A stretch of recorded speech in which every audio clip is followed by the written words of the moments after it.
On va passer à l'euro-dollar et la tendance baissière du billet vert qui pourrait reprendre.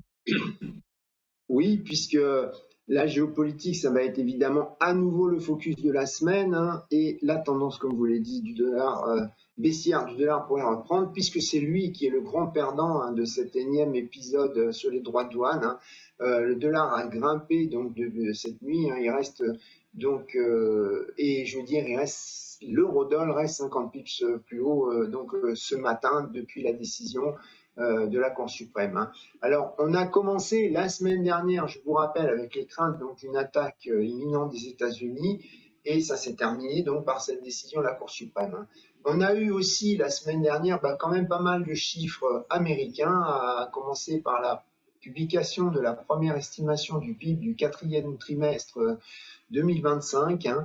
Alors, il avait déçu, mais il a déçu ce chiffre, mais il est difficile à interpréter parce qu'entre les variations de stock qu'il y a eu encore, hein, dû aux droits de douane et le shutdown, hein, qui est quand même impacté octobre, voilà, on a eu donc un chiffre qui n'est pas significatif et on pense qu'un rebond au premier trimestre 2026 est attendu. Alors, il y a aussi au passage la mesure d'inflation préférée de la Fed, à savoir le corps PCE qui a été publié, hein. C'est l'indice donc des dépenses de consommation personnelle des Américains, qui a augmenté de plus 0,04% en décembre, ça fait 2,7% en annualisé. C'est élevé, hein, c'est trop ferme pour la Fed, ça montre que la consommation américaine reste ferme, hein. D'ailleurs, on a eu aussi les minutes du FOMC, hein, le procès verbal de la réunion précédente de la Fed, hein, qui révèle que les membres de la Fed apparaissent moins inquiets sur le marché du travail, tout en reconnaissant que le timing et la vitesse du retour de l'inflation vers la cible de 2% restent incertain, hein. Alors, voilà, on est dans ce contexte côté américain. Pour la zone euro, on a eu les indices des directeurs d'achat calculés donc par la société S&P Global, hein, qui ont surpris à la hausse pour l'Allemagne, hein, et qui confirment que on a une industrie outre-Rhin qui est en reprise, hein.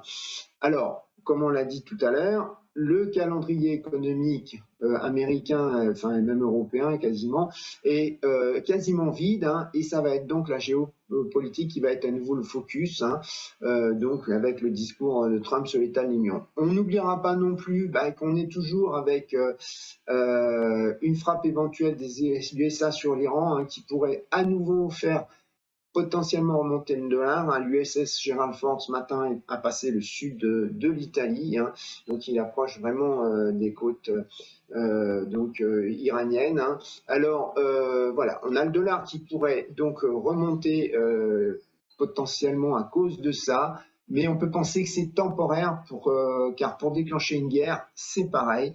Trump doit quand même avoir l'accord préalable du Congrès.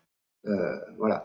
Alors les traders, si on regarde sur les marchés de swap de taux, ils n'anticipent pas de baisse des taux directeurs de la Fed et dès la prochaine réunion du FOMC en mars, hein, et donc celle-ci n'interviendrait qu'en juin ou juillet. Alors pour la fin de l'année, on a un peu plus de 2 baisses de taux qui est anticipée par le marché des swaps.